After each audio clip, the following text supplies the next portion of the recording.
vidéo, j'espère que vous allez bien. Aujourd'hui on se retrouve pour une revue tuto Fimo sur les nouveaux kits de chez Graines Créatives. Et donc je parle de ces petits kits-ci. Donc aujourd'hui nous allons faire Pedro le lama.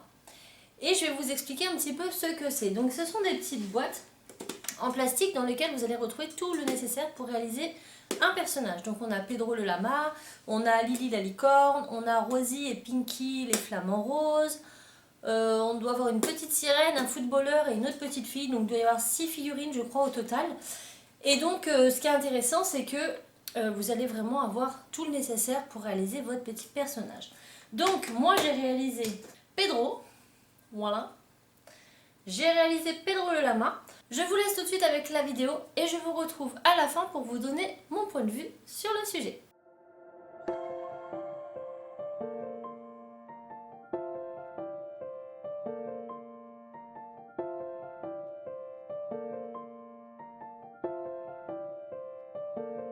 Donc voilà comment se compose le petit kit. Donc vous avez donc une petite boîte en plastique, à l'intérieur la notice Fimo, le tapis de protection.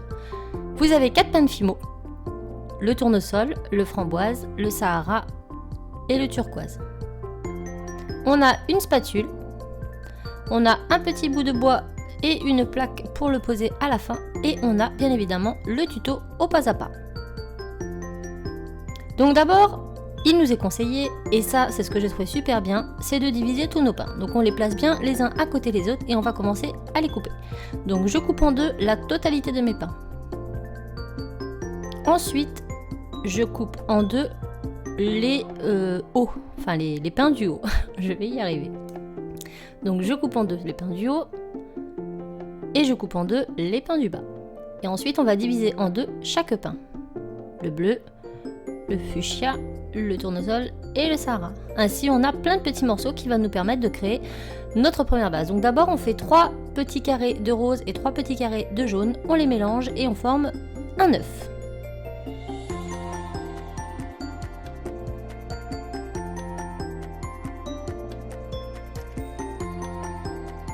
On va maintenant prendre notre bout de bois et on va venir l'insérer au milieu.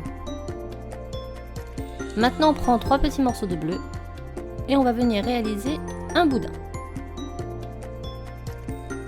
Donc je commence par faire une boule, puis je forme mon boudin. Il faut qu'il fasse plus ou moins 10 cm de long. Une fois qu'on les a, on vient former notre S pour faire le coup du lama. Maintenant on place ça 20 minutes au four à 110 degrés. Une fois que c'est bien cuit et refroidi, on obtient ceci. Donc je retire mon petit bâton et on va maintenant continuer. Donc je prends la moitié d'un carré bleu. Je vais poser cette pâte sur le côté de mon œuf pour venir y insérer mon petit S. Maintenant je vais étirer ma pâte pour la souder à chacune des parties. Et là comme vous le voyez je vais couper. Donc c'était pas précisé dedans mais mon S était beaucoup trop grand. Donc je vais couper en dessous du corps de mon lama mon S pour pas que ça gêne par la suite. Donc voilà, une fois que c'est bien coupé, je finis de modeler ma pâte fraîche à ma pâte cuite de façon à bien lisser tout ça.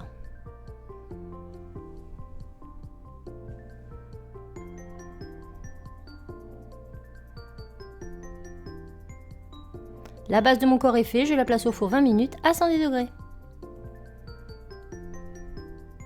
Maintenant on va mélanger toutes ces couleurs, 3 roses, 2 jaunes, 1 bleu et 4 Sahara. Et on mélange tout ça pour obtenir ce petit marron très clair. Je vais faire une boule que je vais étirer et il faut qu'elle fasse plus ou moins 12 cm de diamètre, grosso modo. Donc je prends ma règle au fur et à mesure que j'étale et une fois que ma plaque est suffisamment grande, je vais venir recouvrir tout mon corps, toute ma base avec cette pâte. Donc eh bien je fais comme je peux, je m'aide beaucoup de mes mains. C'est pourquoi aussi j'ai mis des gants, je trouvais que c'était plus simple pour éviter toutes les traces de doigts, malgré qu'avec les gants ça laisse quand même des traces, donc on revient souvent sur le lissage. Donc là je recouvre tout grosso modo, je retire l'excédent, donc bien évidemment avec ma lame, j'ai utilisé aussi une lame, mais vous pouvez le faire avec l'outil. Là j'essaie de retrouver le trou pour insérer mon cure-dent et une fois que c'est fait, voilà, je vais tout lisser, j'enlève l'excédent de pâte s'il y en a de trop et le but étant de tout recouvrir l'entièreté de mon corps de mon lama. Voilà, on a à peu près quelque chose de potable. Maintenant, je vais faire des petites gouttes comme ça pour venir former les poils sur le dessus de la tête parce que vous voyez qu'il a une tête assez épaisse. Et moi, personnellement, je trouve que je n'en ai pas assez mis. Donc après, chaque personnage sera vraiment différent en fonction de comment vous allez le modeler. Mais les bases sont très très bien expliquées sur le tuto. Donc là, je fais plein de boudins, je les dispose au niveau de la tête et je vais venir les lisser avec mon outil et mes doigts.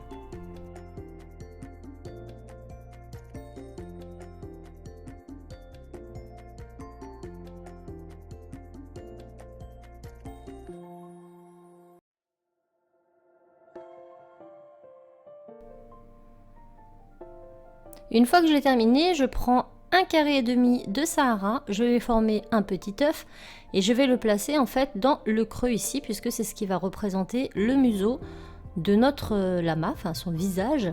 Et là, le mien était peut-être un peu trop gros, je sais pas, j'ai un peu eu du mal. On n'oublie pas de faire la fente pour la bouche et voilà ce que ça donne. Donc là, je l'ai placé sur le socle pour que ce soit plus facile pour moi. Ensuite, je prends un carré de Sahara, j'en forme une boule que je coupe en 4. Voilà. Et je vais prendre un carré de rose, un demi-carré de jaune et je vais prendre un demi de bleu. Vous l'avez compris. Bref, je mélange et là on obtient un marron plus foncé. Donc pareil, je fais une boule, je coupe en 4 et là je vais faire mes pieds. Donc je mets chaque petit quartier de marron avec un Sahara, j'ajuste si nécessaire. Là vous voyez que ma boule de chocolat était beaucoup trop grosse, donc c'est pas grave, on ajuste et donc on a nos petits sabots de fée. Maintenant je vais faire plein de petites boules et je vais toutes les mettre les unes à côté des autres, hop, de sorte à réaliser un petit pompon qui va nous servir à réaliser la queue du lama. Une fois que c'est fait, on place tout ça de côté. Maintenant je vais faire mes oreilles, donc pareil je fais deux petites gouttes comme ceci. Je fais la même chose avec un peu moins de Sahara et je place ça au milieu quoi, au milieu du marron. Voilà, pour faire les deux petites oreilles et ensuite avec mon outil je vais venir aplatir et courber un petit peu tout ça.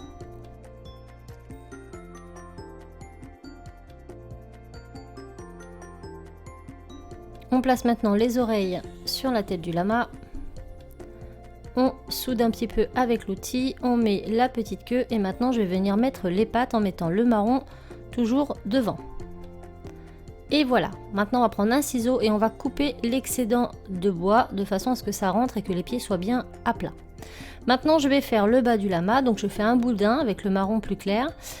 Hop, je l'étale et je viens faire tous les petits poils en bas. Là je coupe l'excédent du dessus, si c'est pas droit c'est pas grave. On fait le tour du lama un petit peu au-dessus des pattes et maintenant on vient tout lisser.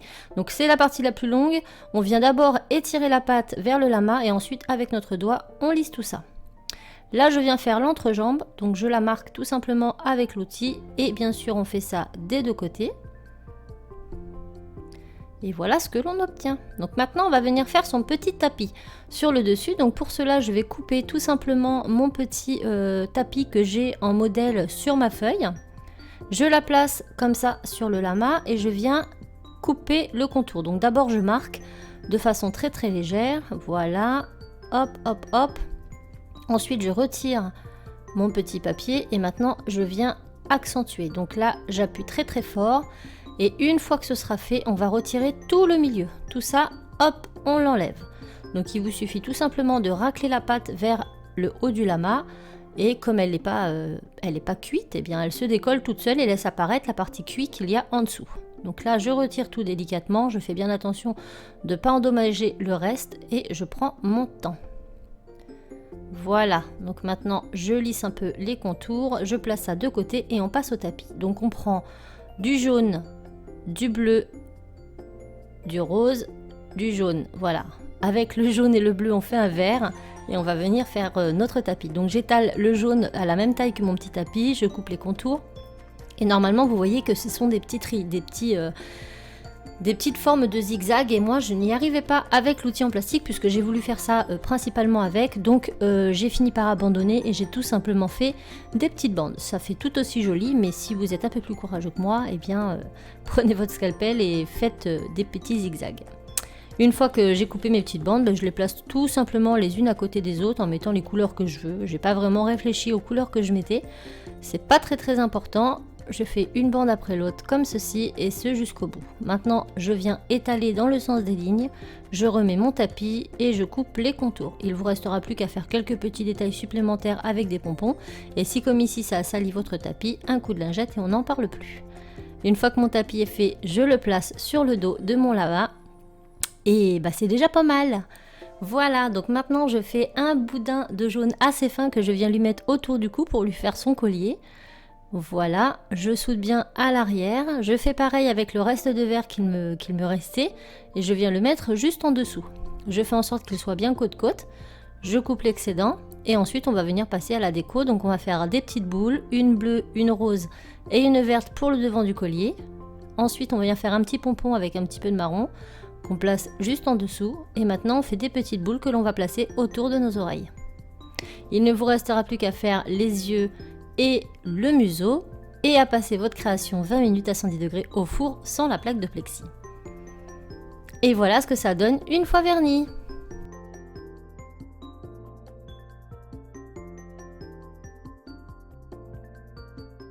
Voilà, la vidéo est faite, la revue est faite, donc ça m'a pris quand même plusieurs heures pour réaliser ce petit lama.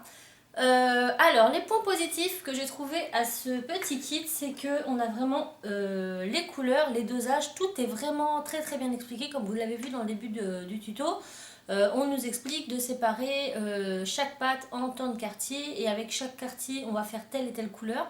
Donc même pour ce marron là, c'est uniquement réalisé avec le bleu, le jaune, le fuchsia, enfin le framboise et le Sahara. Donc ça j'ai trouvé ça sympa. Pareil pour les sabots, le nez, c'est encore un marron plus foncé. Et tout ça uniquement réalisé avec 4 couleurs de pâte. Donc ça, je trouve ça vraiment bien. Donc ça c'est vraiment ce que je trouve chouette. Donc on a tous les outils nécessaires pour réaliser ce lama. Moi maintenant j'ai rencontré quand même pas mal de difficultés, notamment pour mon tapis. Vous voyez que moi c'est juste des traits, alors que sur la version originale c'est plein de petits... voilà, des petits trapèzes, etc. Et en fait, le problème, c'est avec l'outil. J'ai vraiment voulu faire ce lama uniquement avec les outils du kit et j'ai galéré de ouf parce que moi, je ne suis pas habituée à utiliser cet outil-là. J'utilise trop souvent, même très souvent, mes dotting tools, mes outils en silicone et tout. Et là, c'est vrai que pour le coup, j'étais un petit peu déstabilisée le fait d'utiliser qu'un outil en plastique. J'aurais pu tricher et utiliser mes outils, mais le but n'était pas de vous mentir. Donc voilà, si vous avez vous l'habitude de travailler avec des outils de modelage, type dotting tool, etc., outils de silicone et tout, prenez vos outils pour réaliser ce lama. Par contre, si vous avez jamais ou quasiment jamais fait de polymère, que vous n'avez pas d'outils, vous pouvez quand même y arriver avec celui-ci. Donc voilà, je voulais vraiment tester avec celui-ci, sachant que moi, je n'avais pas l'habitude de travailler avec ça. J'ai quand même réussi, donc c'est pas impossible, mais si vous n'avez pas l'habitude, c'est un peu plus compliqué. Ensuite, un petit conseil de dernière minute. Donc moi j'ai rajouté quand même des petits points blancs, des points de lumière au Posca après, parce que je trouvais que ça faisait plus vivant. Je préfère quand même le leur que le mien. La crête du leur, elle est vachement plus bombée que la mienne. Vous voyez, devant, c'est plus bombé. Et je sais pas, le visage en général est mieux réalisé. Alors petit conseil, ça c'est pas précisé dans la boîte, mais quand vous allez cuire votre personnage à la fin, donc bien sûr on l'enlève du support, on ne le cuit pas avec le plexi, par contre on peut le cuire avec le bois.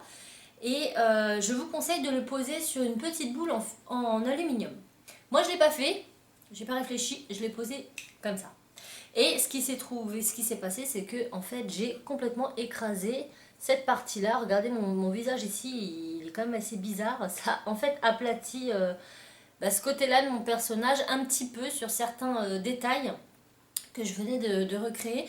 Donc pensez bien à le poser sur une boule d'alu pour qu'il reste bien debout lors de la cuisson finale si vous ne voulez pas gâcher votre travail. Alors bon, c'est pas très grave dans le sens où pour ma part, il va être sur mon étagère, sur la face la plus jolie. On verra pas vraiment l'arrière. Donc bon, je le saurai pour le prochain.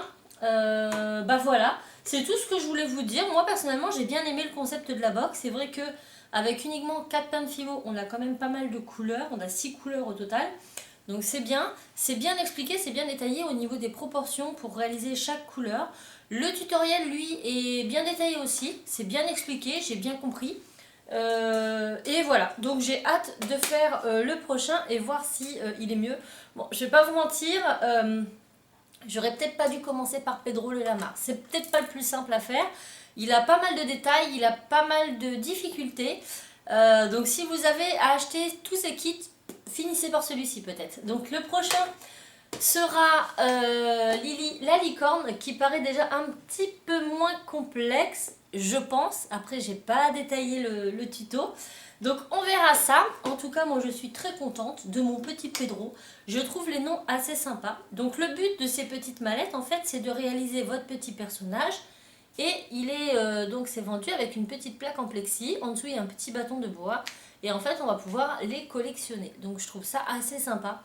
Voilà, donc je suis quand même contente de mon petit Pedro. Hein. Vu de côté, on verra pas qu'il a la tronche déformée. Et j'ai hâte de passer à Lily. Donc j'espère vraiment que cette vidéo vous aura plu. N'hésitez pas à me le mettre en commentaire et à lâcher plein de pouces bleus si vous voulez voir Lily la licorne. Moi je vous embrasse, je vous fais plein de bisous. Et je vous dis à très très vite dans une autre vidéo. Ciao!